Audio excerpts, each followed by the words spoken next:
I think, can I request Shyam Menon to now come over and give his views? Hi. So I'm actually really surprised to see so much people for an agri IoT talk. Really, this is incredible.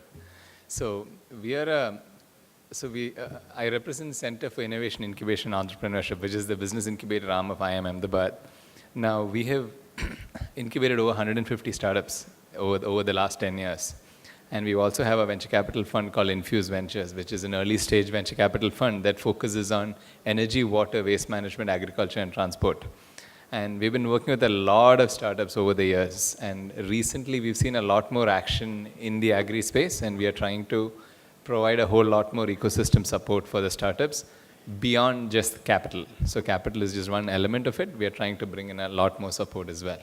So Infuse, for example, is a public-private academic partnership venture fund. So we have government as an investor, we have private companies like Godrej, etc. as investors, along with institutions like ICICI Bank and large banks and insurance companies, etc.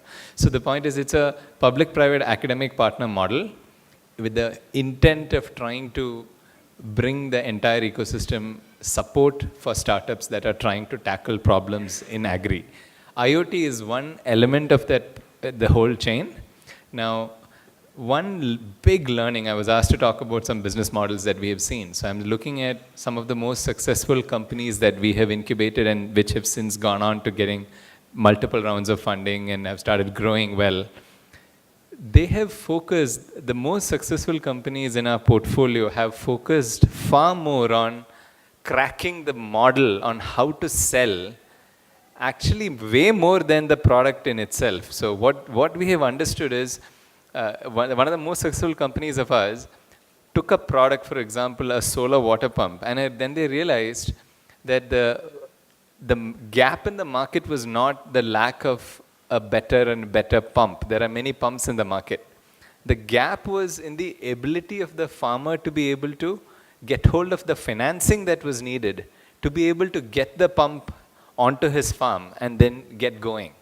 So the entire financing mechanism, the gap was too big. There were subsidies available in the market. There were banks which were supposed to give loans for priority sector lending, etc. But the farmer's ability to pull these pieces together to be able to have a proper financing package in place such that the pump can get financed was what was lacking. So what we focused on primarily was startups that were tackling these end market adoption issues. And the startups that have been most successful have been the ones that have managed to reduce that gap. So this company that I'm talking about managed to get the time down from almost 6 months to 3 weeks for a farmer to be able to get the financing lined up to be able to afford a solar water pump. Then they went on to taking on a bigger challenge. They tackled that successfully. Then they moved on to something where they saw that most farmers in India who are small and marginal farmers have no way to afford farm mechanization. So tractors, harvesters, etc. Whereas the richer farmers already had the equipment, and the OEMs were trying to figure out, now if the richer farmers already have the equipment, how do I sell more equipment? So you had this gap in the market where the small and medium marginal farmers need it but can't afford it. OEMs are trying to sell more equipment, and these farmers are not able to afford it. Now, how do you cross the chasm? So that's where these guys came up with it is almost like an Uber. It's similar model for farm mechanization. And the way the model has scaled has been phenomenal. And they're operating in Tamil Nadu, Karnataka, and now they're going into Maharashtra. And just all they managed to do is pull together the equipments that are already there in the market under a platform, and they were able to allocate it more optimally to farmers who need it.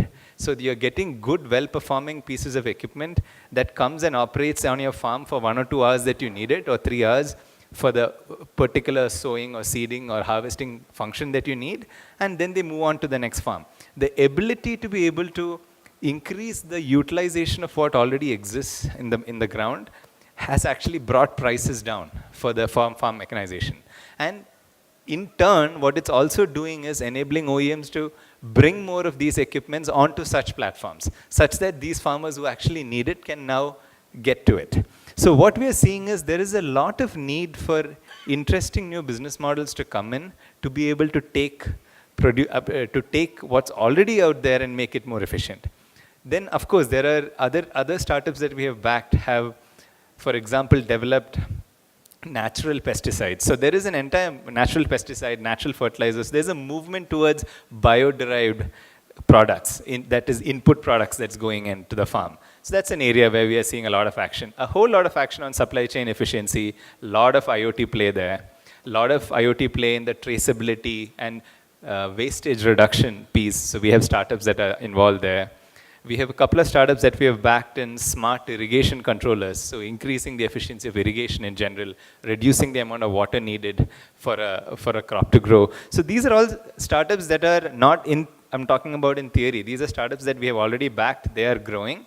And of course, as a small early stage fund, we are limited in our ability to finance a startup to up to about 10 crores in financing. But because of all of that, we are now trying to launch something much bigger in the agri sector to be able to help take these companies much further along as part of the follow-on fund that we are launching. And again, which is done through a public-private academic partnership model. So, I mean, one of the key learnings that we got is really, there are many solutions that have been developed already in India and abroad. There are a lot of gaps still in India for taking even existing solutions and deploying it efficiently in the market.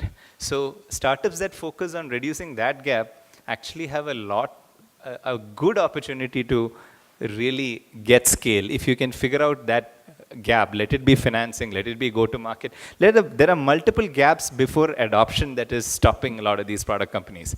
So that's the area that I hope more of the companies that are in IoT, etc., focus on. Just don't stop with developing your sensors and your solution kit and expect that the farmer will come and buy it. But so you need to be able to figure out a model where you've broken that solution down into bite-sized chunks, which either your dairy farm or your regular farm or whoever it is who you're trying to sell to can actually adopt.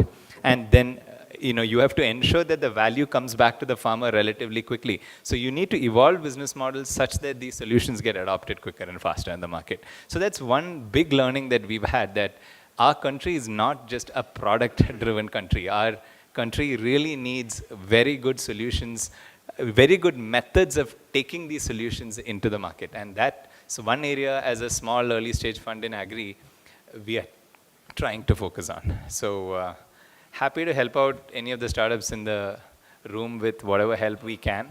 So we've got people and teams spread across the country. We are over 40 people all over the country, and we are doing our best to try to get this ecosystem up and running. Thank you.